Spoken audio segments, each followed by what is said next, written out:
तो last lecture में हमने movement of inertia of A rectangular lamina कर लिया था, movement of inertia of A rod भी किया था। अब इस लेक्चर में आगे बढ़ते हैं और नेक्स्ट टॉपिक पे आते हैं, movement of inertia of a thin spherical shell.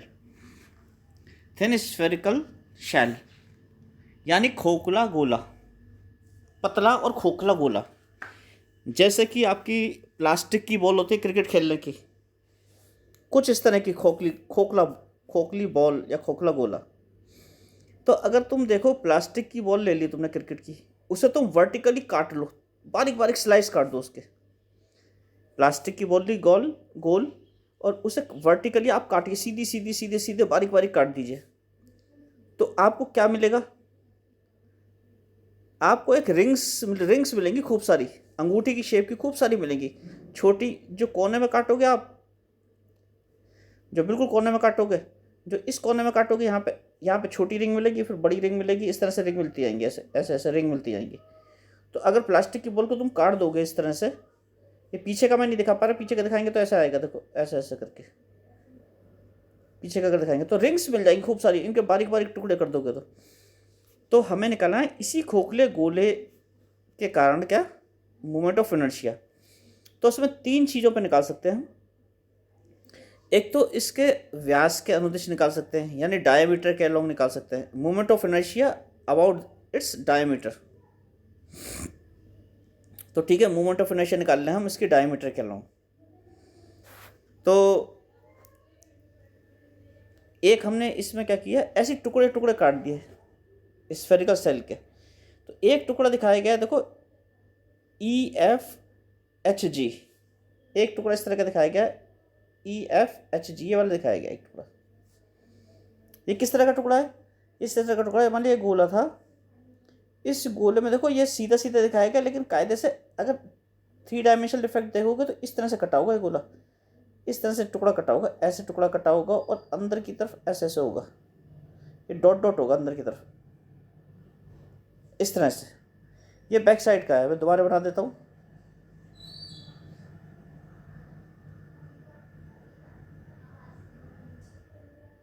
ये गोला है, खोखला गोला है, प्लास्टिक की बॉल है, इसमें पूरी सरफेस भी ऊपर की बाहर की सरफेस है। तो मान लिया आपने इसे ऐसे काटा, रिंग को एक छोटा सा इसमें से वर्टिकली काटा, एक छोटा सा वर्टिकली काट दिया, तो इस साइड से दिख रहा है, बैक साइड से भी कटेगा, तो बैक साइड से कटेगा। ये देखो यहाँ पे ये dot dot dot dot dot dot करके ये यहाँ पे इसमें जुड़ेगा नीचे वाले में, और ऐसी आगे डॉट डॉट डॉट डॉट करके ये कहाँ जुड़ेगा, इसमें जुड़ेगा ऐसे। तो समझ रहे हैं ना आप, इस तरह की काफ़ी सारी रिंग्स मिल जाएंगी आपको। तो वन सच रिंग हमने ली है EFHG, ये वाली ली है EFHG यहाँ पे, ठीक है, ले ली। हमें क्या करना होता है, मूवमेंट ऑफ इनर्शिया निकालना है। मूवमेंट ऑफ इनर्शिया के लिए क्या करना पड़ता है, एक थिन सेक्शन लेना होता है। यहाँ पे हमने थिन वर्टिकल सेक्शन ले लिया, यानी रिंग ले ली छोटी सी, EFHG रिंग ले ली। इस रिंग का मास निकालना होगा और एक्सिस ऑफ रोटेशन जो है आपकी CD जो आपने मानी है, एक्सिस ऑफ रोटेशन CD यानी व्यास माना है, डायमीटर मानी है। इसके अबाउट ये जो रिंग है, ये वाली रिंग, इसका मूवमेंट ऑफ इनर्शिया निकालना होगा। अगर पूरे गोले को लेंगे तो ऐसी खूब सारी रिंग बन जाएंगी इसमें गोले में, और फिर क्या करेंगे, ऐसी रिंग्स का एक रिंग का क्या निकाल लेंगे, मूवमेंट ऑफ इनर्शिया निकाल लेंगे, और सारी रिंग के मूवमेंट ऑफ इनर्शिया के लिए इंटीग्रेट कर देंगे। तो हमने माना कि जो रिंग थी EFGH, ये कैसी होगी, ये ऐसी थी बेटा EFGH, ऐसे गोले में ऐसे। मैं अब इसे केवल रिंग बना रहा हूँ, बाहर का गोला नहीं बना रहा। ये देखो पॉइंट बेटा ये आएगा E आ गया, नीचे वाला पॉइंट क्या है F, ये F आ गया, और ये क्या है H, ये H आ गया, और यहाँ क्या आ गया G, और बैक साइड में ये ऐसे डॉट डॉट आएगा।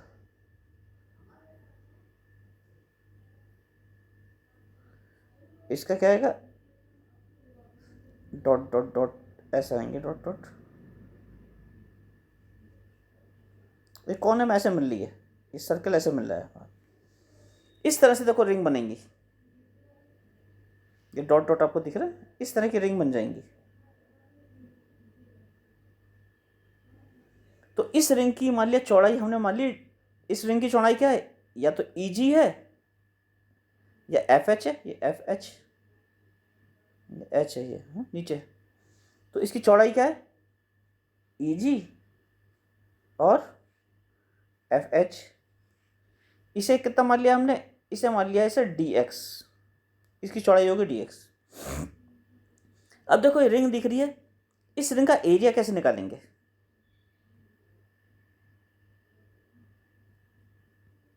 इस रिंग का एरिया कैसे निकालेंगे। इस रिंग का देखो एक सरफेस है, सरफेस एरिया, ये पूरा सरफेस एरिया है जिस पर मैं ऐसे ऐसे डायगोनल बना रहा हूँ, ये सरफेस एरिया। बैक साइड में ये सरफेस एरिया है, ये सरफेस एरिया है, ये सरफेस एरिया इस तरह का। तो इस रिंग का सरफेस एरिया है। अगर इस रिंग को एक साइड से काट के हम सीधी सीधी खोल दें, रिंग को एक साइड से कहीं से भी काट दें, कट लगा दें, जैसे हम पतली रिंग पहनते हैं उसे हम काट दें और बिल्कुल सीधी सीधी खोल दें रिंग को, अंगूठी में जो पहनते हैं हम अंगूठी, तो कैसे हो जाएगी, तो ऐसे हो जाएगी, जैसे ऐसे हो जाएगी, स्ट्रिप हो जाएगी सीधी। इसी को तो मोड़ के लगभग ऐसे हो जाएगी, इसी को मोड़ के रिंग बना देते हम, ऐसे मोड़ो और रिंग बना दो चारों तरफ को, इधर से मोड़ो और इधर से मोड़ो, ऐसे मोड़ो और दोनों साइडों को छुपा दो आपस में, तो रिंग बन जाती है। तो इस तरह की स्ट्रिप बनेगी। तो इस स्ट्रिप की चौड़ाई तो डी एक्स है और लंबाई क्या हो जाएगी, लंबाई निकाल लोगे, लंबाई क्या थी, इसकी सरकमफ्रेंस थी, ये रिंग ऐसे बनी हुई थी। अब देखो दोबारा रिंग बनाता हूँ, ये रिंग ऐसे बनी हुई थी ना, ऐसे रिंग बनी हुई थी, ऐसे रिंग बनी हुई थी, ऐसे रिंग बनी हुई थी, ऐसे थी रिंग बनी हुई, ये रिंग थी। तो इसकी लंबाई कितनी है, इसकी लंबाई है ये पूरी सरकमफ्रेंस, तो 2 पाई आर तो इसकी लंबाई हो गई, और चौड़ाई कितनी हो गई डी एक्स। तो लंबाई गुणा चौड़ाई, इसका एरिया आ जाएगा, और मास पर यूनिट एरिया से इसे मल्टीप्लाई कर देना तो इसका मास आ जाएगा। तो सबसे पहले इसका एरिया निकालना है, फिर मास पर यूनिट एरिया से इसे मल्टीप्लाई करना है। तो इसके लिए थोड़ी सी मैनिपुलेशन लगानी है। इसमें देखो इसने निकाला है face area of ring, area of ring circumference into width जो मैंने बताई थी, यानी 2 pi are into D x जो चौड़ाई है। तो 2 पाई आर, आर रेडियस कितनी है ई के, और डी एक्स जो चौड़ाई थी वो देखते हैं अब कितनी होती चौड़ाई। ये देखो, ये इस चित्र को मैं दोबारा दिखा रहा हूँ, इसकी चौड़ाई है देखो ई जी, इसकी चौड़ाई है ई जी, ये ई जी मैं छोटा सा काला सा निशान लगा दिया, या एफ एच, एफ एच।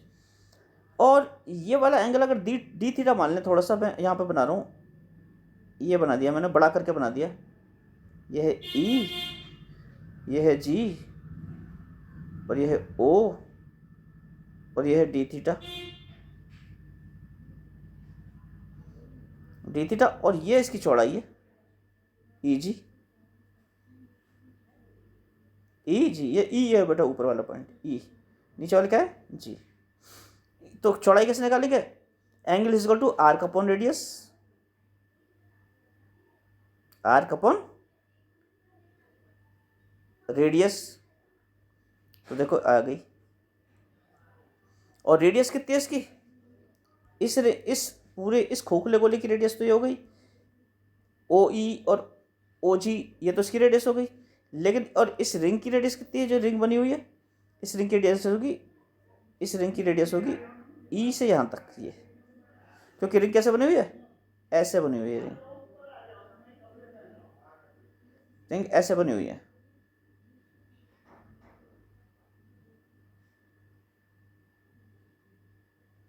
ऐसे बनी हुई रिंग है, इस रिंग की रेडियस क्या होगी, यहाँ से लेके और सेंटर तक ये होगी, ये कितनी है जी एल, ये पॉइंट जी था, तो ये क्या है सेंटर वाला एल, ये बना रखा है एल, यहाँ पे देखो ये रहा एल और ये इधर है जी, जी एल इसकी रेडियस होगी।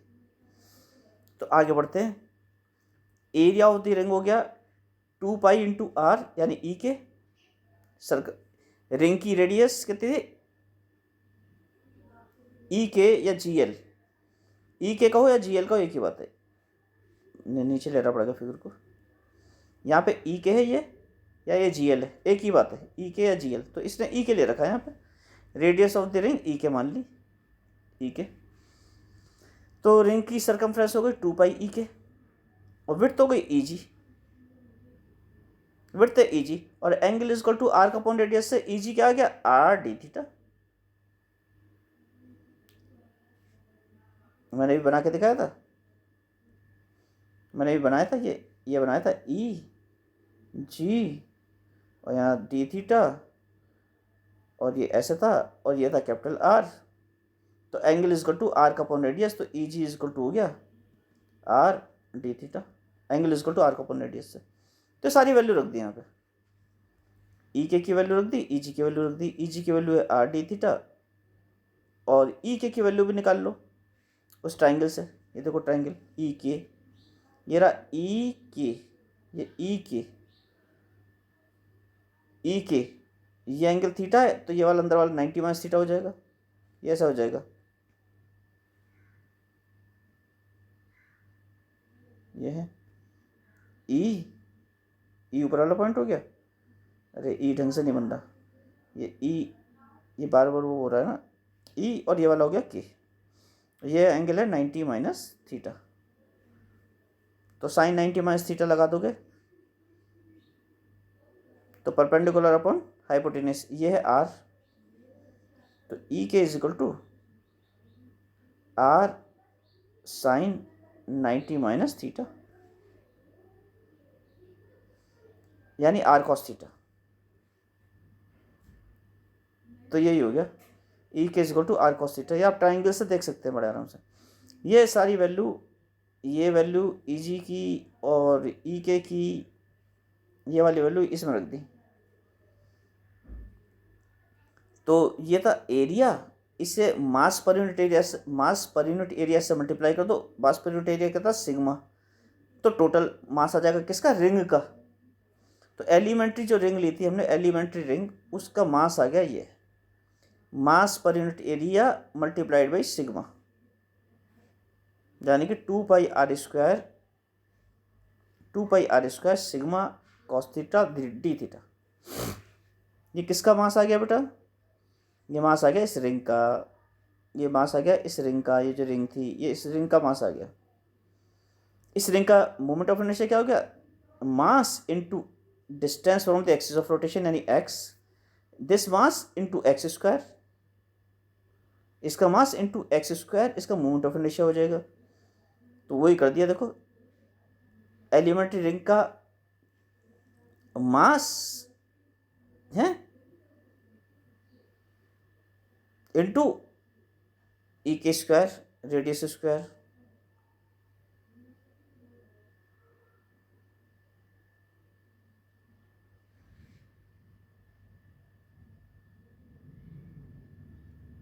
ई के स्क्वायर। अभी देखते हैं यहाँ पे क्या गड़बड़ कर रहा है, ई के स्क्वायर क्यों नहीं लिया इसने।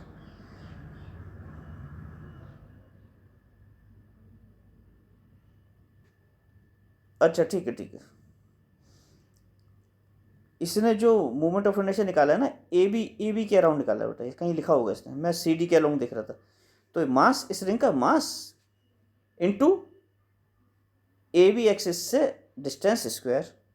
तो ए बी एक्सिस से डिस्टेंस जो इसका ई के है, जैसे ये रिंग थी, ये रिंग थी, और ये ए बी एक्सिस थी, और ए बी एक्सिस से इसका डिस्टेंस था, मास का डिस्टेंस था ई के, यहाँ पे किया था। मास का डिस्टेंस कहीं से भी देख लो, ई के ही बैठेगा, रेडियस के बराबर बैठेगा, रेडियस है ई के। तो मास इंटू ई के स्क्वायर, ये इसका मोमेंट ऑफ इनर्शिया हो गया रिंग का अबाउट द डायमीटर, जो क्या मास से निकाल लिया था इंटू ई के स्क्वायर, एम आर स्क्वायर होता है ना, m into distance of the m from axis of rotation, घूर्णन अक्ष के से उसकी दूरी के स्क्वायर के गुणनफल तथा उसका मास के बराबर होता है। तो ये निकाल लिया। ई के की वैल्यू आपको पता है आर कॉस थीटा थी, अभी ऊपर निकाल चुके हैं, तो फाइनली ये आ गया, ये आ गया। अब इसका वो निकालना है, टोटल हमें स्फेरिकल सेल का निकालना है मोमेंट ऑफ इनर्शिया। तो इसे इंटीग्रेट कर दो, क्योंकि आपने क्या किया था, इस स्फेरिकल सेल को ऐसे ऐसे रिंग्स में डिवाइड कर लिया था, ऐसे ऐसे रिंग्स में डिवाइड कर लिया था खूब सारी, और एक रिंग ले ली थी EFGH वाली, ऐसे ऐसे रिंग्स में डिवाइड कर लिया, खूब सारे ऐसे ऐसे खूब सारी रिंग में डिवाइड कर लिया और एक रिंग का मोमेंट ऑफ इनर्शिया निकाल लिया है।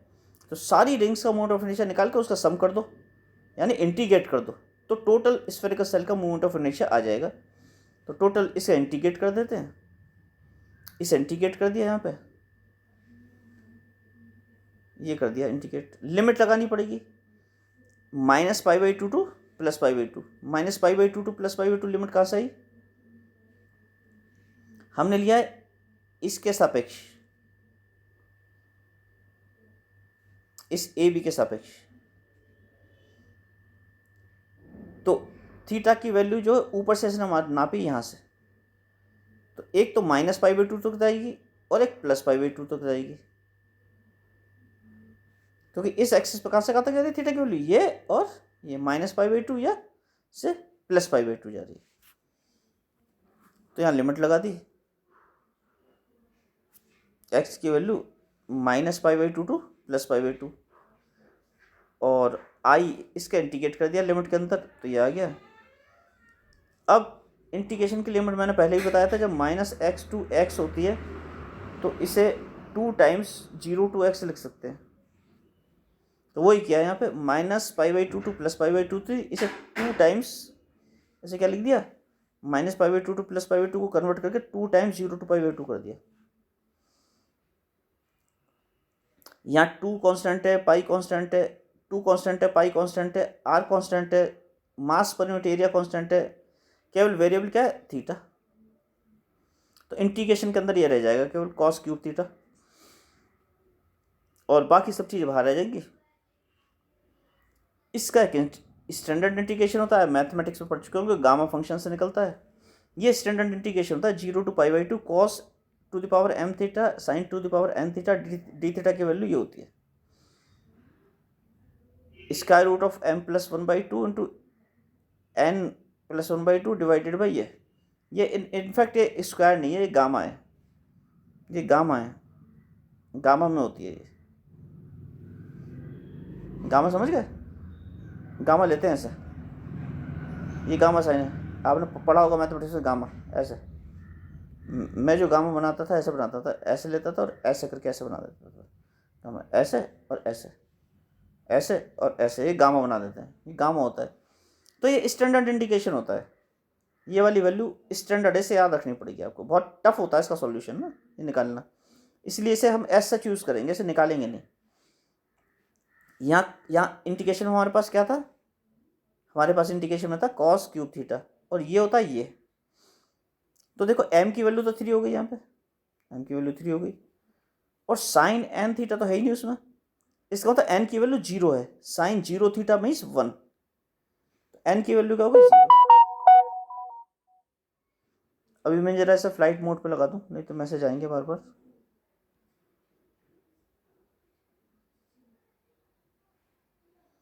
n 0 हो गया, तो इसमें ये सारी वैल्यू रख दो m और n की, तो आपको आंसर मिल जाएगा नीचे, ये मिल जाएगा गामा, ये और गामा की वैल्यू ये आ गई, और इसकी वैल्यू होती है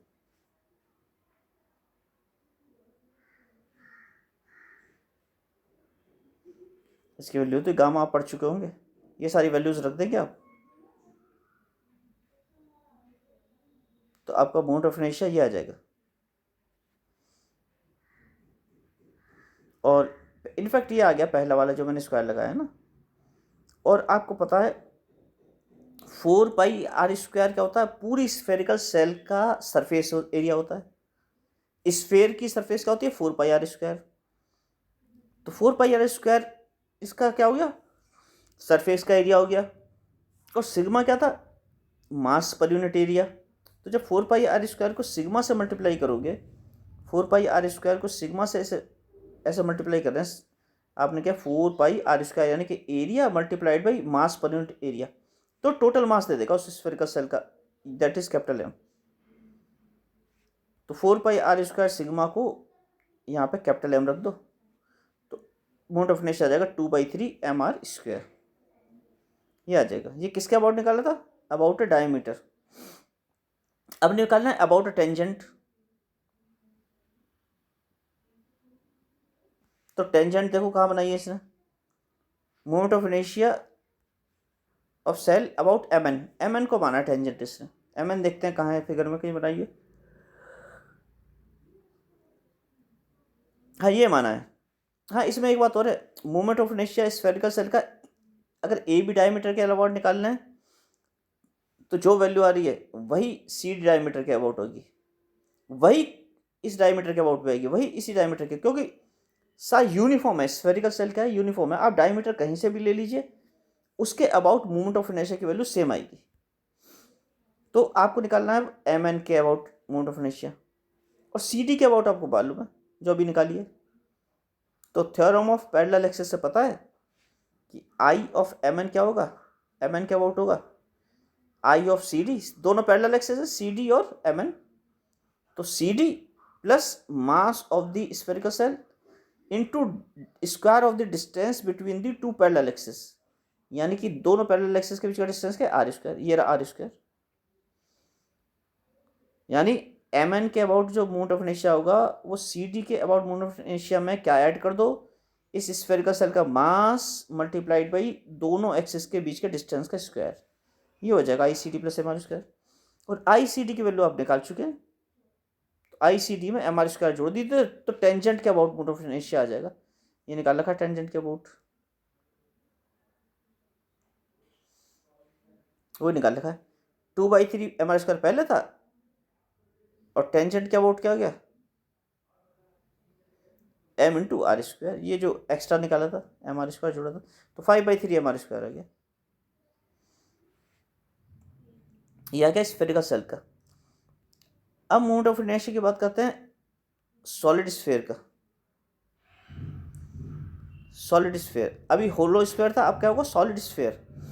होलो स्फेयर में केवल सरफेस एरिया था, सॉलिड स्फेयर में वॉल्यूम आएगी। तो यहाँ पे हमें मास पर यूनिट वॉल्यूम लेना पड़ेगा। सबसे पहले हमने रॉड के केस में क्या लिया था, स्मॉल एम। रॉड के केस में हमने स्मॉल एम लिया था, जब रॉड का निकाल लेते तो ये क्या था, मास पर यूनिट लेंथ।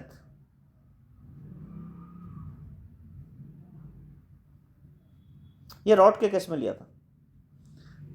फिर हमने लिया था सिग्मा, मास पर यूनिट एरिया।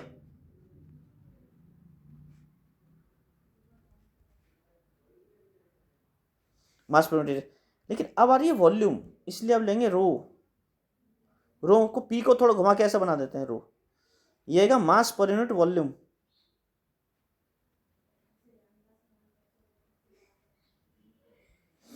इसके लिए क्या करेंगे, इसके लिए बिल्कुल जैसे स्फेरिकल सेल को काटा था वर्टिकली, ऐसे ही से काटेंगे। अब सपोज आप रबड़ की बॉल काट रहे हैं, रबड़ की जो सॉलिड बॉल होती है, पहले आपने प्लास्टिक की बॉल काटी थी, प्लास्टिक की बॉल के बारीक बारीक पीस किए थे वर्टिकल खड़ा करके, तो उसमें रिंग्स मिल गई थी, खोखली खोखली अंदर से खोखली थी और छोटे छोटे गोले मिल गए थे रिंग की तरह। अगर सॉलिड बॉल को आप काटेंगे तो आपको क्या मिलेगी, डिस्क मिलेगी, जैसे प्लेट होती है जो अंदर से भी भरी हुई होगी पूरी। तब आपको कैसी डिस्क मिलेगी, तब आपको डिस्क मिलेंगी ऐसे। सॉलिड बॉल को काटेंगे तो आपको इस तरह की डिस्क मिलेंगी, और ये पूरी क्या होंगी, ऐसे ऐसे काटा था ना तो पूरी भरी हुई होगी अंदर से, ऐसी ऐसी बारीक बारीक डिस्क मिलेगी जब आप सॉलिड बॉल को काटेंगे ऐसे करके। तो ऐसी एक डिस्क काट ली इन्होंने यहाँ पे,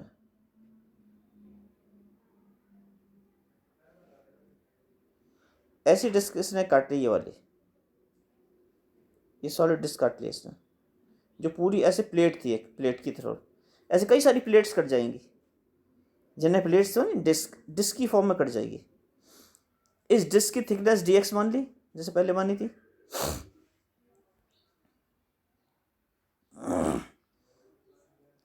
हमें क्या निकालना है, मास पर यूनिट वॉल्यूम लिया था रो, इसका मतलब डिस्क की वॉल्यूम निकालनी होगी, और डिस्क की वॉल्यूम क्या होगी,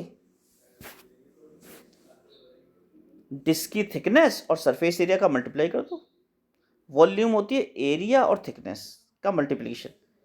तो डिस्क की volume of the elementary disc, जो डिस्क बनाई है सॉलिड बॉल को वर्टिकली खड़ा करके काटी है, खूब सारे पीसेस किए हैं उसके, तो डिस्क बन जाएंगी वो। उसका एरिया और उसकी चौड़ाई, उसका क्षेत्रफल उसकी चौड़ाई को मल्टीप्लाई कर दो। एरिया क्या है उसका, किसी भी स्फेरिकल स्फेयर का एरिया क्या होता है, वो स्फेयर का नहीं सॉरी सर्कल का,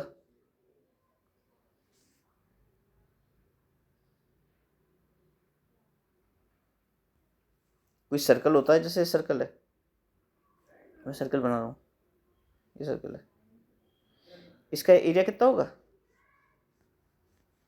ऐसी तो प्लेट्स कटेंगी, खूब सारी प्लेट्स कटेंगी, इसी तरह की प्लेट्स कटेंगी, ऐसे ऐसे कर खूब सारी प्लेट कट जाएंगी, हर साइज की, छोटे से बड़ी बड़ी बड़ी बड़ी बड़ी बड़ी बड़ी बड़ी ऐसे होती जाएंगी कोने से। यहाँ पे सबसे छोटी कटेगी, फिर उससे बड़ी कटेगी, फिर उससे बड़ी कटेगी, प्लेट्स, सॉलिड प्लेट्स, डिस्क, यानी जिसे डिस्क बोलते हैं, ऐसे ऐसे कटती जाएंगी डिस्क, क्योंकि सॉलिड स्फीयर है।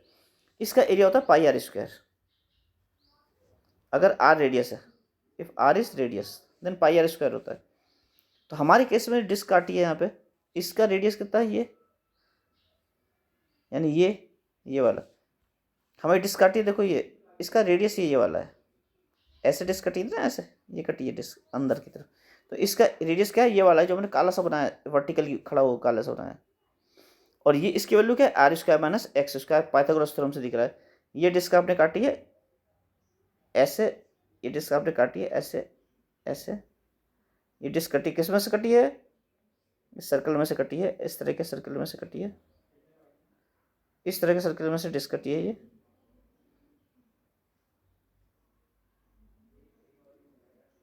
इस तरह से डिस्क कटी है, पूरी सॉलिड है ये डिस्क, ये ऐसे सॉलिड, ये डिस्क कटी है सर्कल में से, इस सॉलिड स्फीयर में से।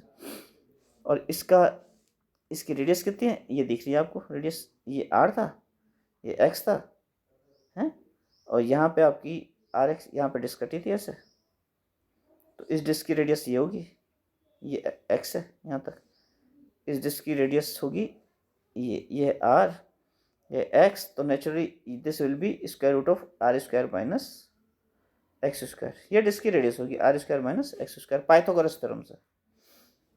ये हो गई वर्टिकली डिस्क की रेडियस, ये जो मैंने बार बार मोटा कर जा रहा हूँ, ये डिस्क की रेडियस होगी इसकी, ठीक है। तो डिस्क का एरिया को उसके थिकनेस से मल्टीप्लाई कर दो तो डिस्क की वॉल्यूम आ जाएगी। एरिया था पाई आर स्क्वायर और रेडियस है उसकी R square minus x square, तो pi are square minus x square और थिकनेस डी एक्स, ये तो उसकी क्या गई, वॉल्यूम आ गई। वॉल्यूम को मास पर यूनिट वॉल्यूम से मल्टीप्लाई कर दो, ये रहा वॉल्यूम को हमने मास पर यूनिट वॉल्यूम रो से मल्टीप्लाई कर दिया, तो इस डिस्क की क्या गया, इस डिस्क का मास आ गया, डिस्क जो थी इसका मास आ गया, क्या आ गया, एम।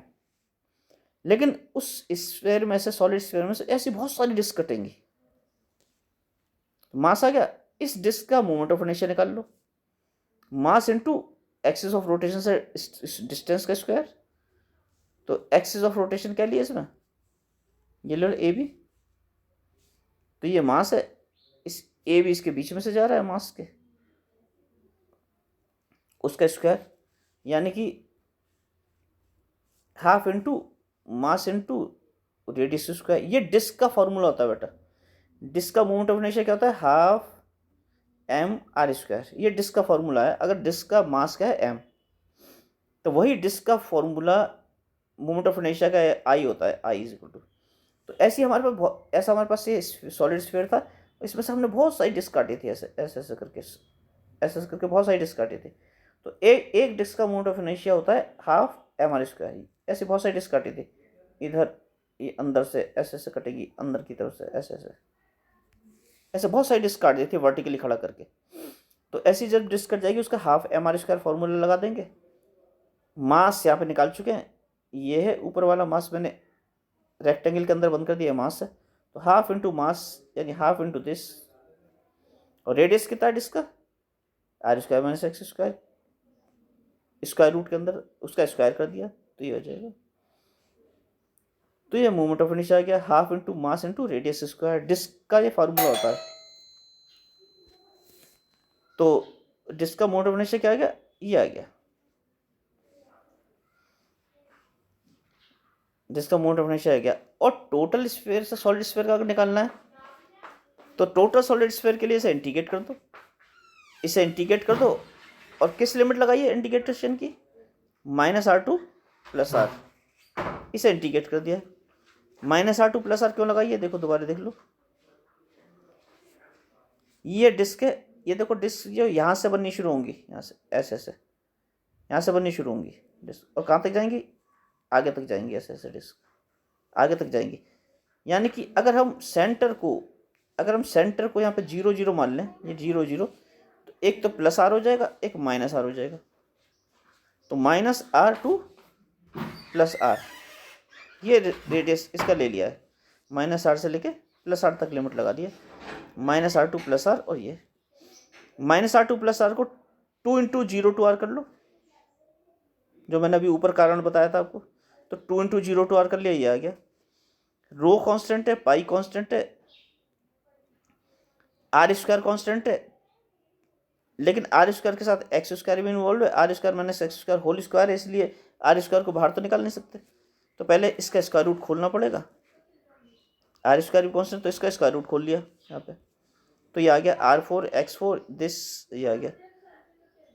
अब इसे इंटीग्रेट कर दो, r4 कांस्टेंट है, तो इसे इंटीग्रेशन 3 इंटीग्रेशन में बदल दो।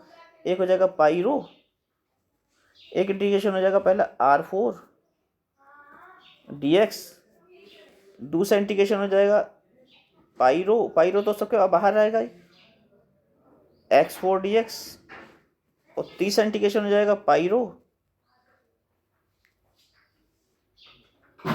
2r square x square, minus में आएगा तो माइनस बाहर ले लेते हैं, dx। 3 इंटीग्रेशन प्लस प्लस करके आ जाएंगे, तो पहले वाले प्लस दूसरा कर लो, दूसरा वाले माइनस साइन के साथ ही आ जाएगा। 3 इंटीग्रेशन बन गया, तीनों को अलग अलग कर लो ये, और तीनों को इंटीग्रेट कर लो। यहाँ पे r4 कांस्टेंट था, यहाँ पे r स्क्वायर कांस्टेंट है, x4 का x5 डिवाइडेड बाई 5 हो जाएगा, इसका इंटीग्रेशन ये हो जाएगा x5 divided by, x square का x³/3 हो जाएगा, और यहाँ x टू द पावर 0 पहली टर्म में, तो उसका x आ जाएगा। ये इंटीग्रेशन आ गया, यानी कि आपके पास ये आ गया, ये आ गया। अरे मैं थोड़ा नीचे कर लेता हूँ, ये आ गया।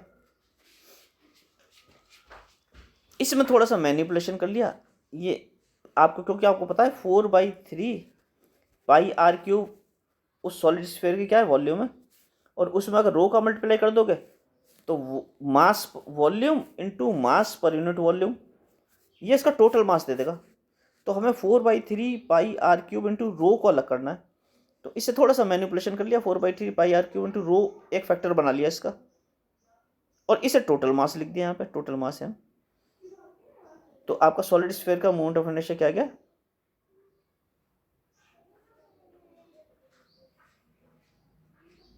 यहाँ पे बेटा 3 गलत लगा दिया उन्होंने, यहाँ पे 3 नहीं आएगा, 5 आएगा, 2/5 मैंने 5 लिख दिया, 2/5 इंटू एम आर स्क्वायर, ये आ जाएगा सॉलिड स्फीयर का। सॉलिड स्फीयर का मोमेंट ऑफ इनर्शिया ये आ गया। ये अबाउट अ डायमीटर आया था। अब अबाउट टेंजेंट निकालना है, तो बिल्कुल जैसे पहले निकाला था, टेंजेंट निकालोगे तो थ्योरम ऑफ पैरेलल एक्सिस निकाल दो। टेंजेंट कौन सी ली इसने, EF, टेंजेंट मानिए EF। तो चित्र में देखते हैं EF क्या है, उस चित्र में दोबारा देखते हैं EF, ये रही EF, यह E, थोड़ा नीचे कर लेते हैं, तो छोटा भी कर लेते हैं, यह है EF। और CD के अबाउट आपने निकाल लिया 2/5 r4 स्क्वायर, दोनों एक्सेस पैरेलल हैं, तो I of EF theorem of parallel axes से EF के अबाउट मोमेंट ऑफ इनर्शिया होगा CD के about moment of inertia plus दोनों पैरेलल एक्सिस के बीच के डिस्टेंस के स्क्वायर को उसके मास से मल्टीप्लाई कर दो, plus m into r square. ICD हम निकाल चुका 2/5 mr स्क्वायर, तो 2/5 mr स्क्वायर में mr स्क्वायर ऐड कर दो, तो टेंजेंट के अबाउट मोमेंट ऑफ इनर्शिया आ जाएगा, जो कि इसने आगे कर रखा है, अबाउट अ टेंजेंट ये कर रखा है। थ्योरम ऑफ पैरेलल एक्सिस से 2/5 mr square plus mr square, थोड़ा एनलार्ज कर लेते हैं सर स्क्रीन को, यानी कि 7/5 mr स्क्वायर।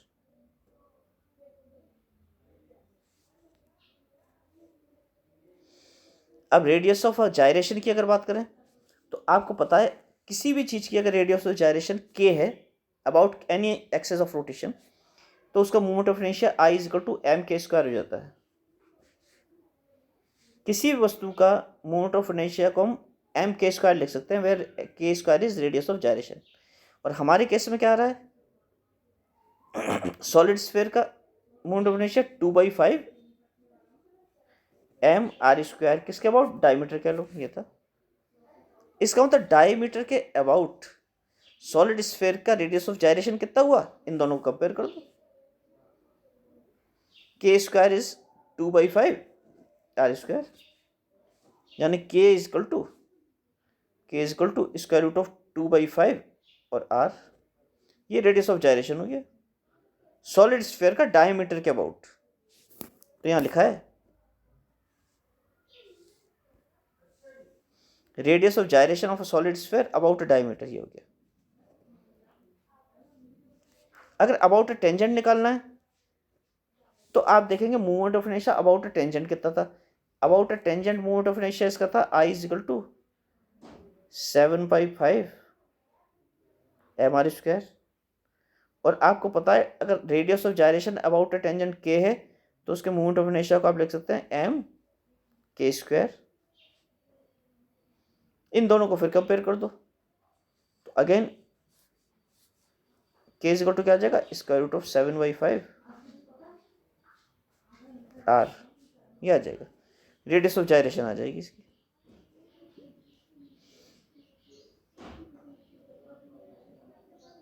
इस ये सॉलिड स्फीयर का जैसा हमने अभी निकाला था, हमने क्या किया था, एक पतले पतले वर्टिकल पीसेस काटे थे, यानी डिस्क की फॉर्म में काटा था। हम सॉलिड स्फीयर को अलग तरह से भी काट सकते हैं। हम सॉलिड स्फीयर को ऐसे भी काट सकते हैं कि उसके होलो सेल्स काटते हैं खूब सारे, एक छोटा सा सेल, फिर उसके ऊपर वाला सेल, उसके ऊपर ऊपर ऊपर होलो सेल्स काटते हैं और फिर उनका इंटीग्रेशन करते हैं। तो अगर होलो सेल्स खूब सारे बना लेते हैं उसके, और फिर उनका एक होलो सेल का क्या करते हैं, मोमेंट ऑफ इनर्शिया निकाल लें और फिर सबका क्या करते हैं, इंटीग्रेशन कर दें। तो ये वाला प्रोसीजर दे रखा है नीचे वाला, ये तो ये प्रोसीजर दे रखा है नीचे।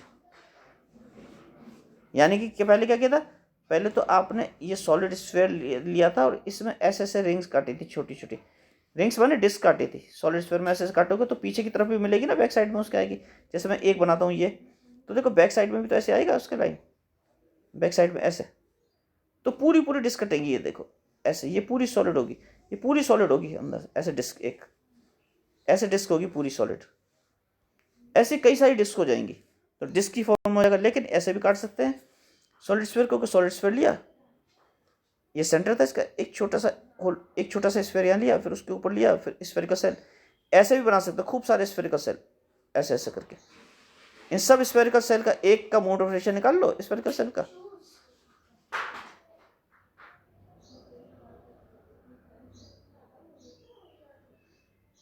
एक का निकाल लो और दूसरा का कर लो, सम कर लो।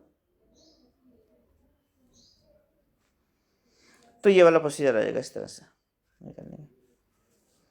तो आज का लेक्चर यहीं ख़त्म करते हैं, इसके आगे डिस्कस करेंगे नेक्स्ट यूनिट। आपकी ये वाली यूनिट पूरी हो चुकी है, नेक्स्ट यूनिट शुरू करेंगे नेक्स्ट लेक्चर में। तो आज का लेक्चर यहीं पे ख़त्म करते हैं।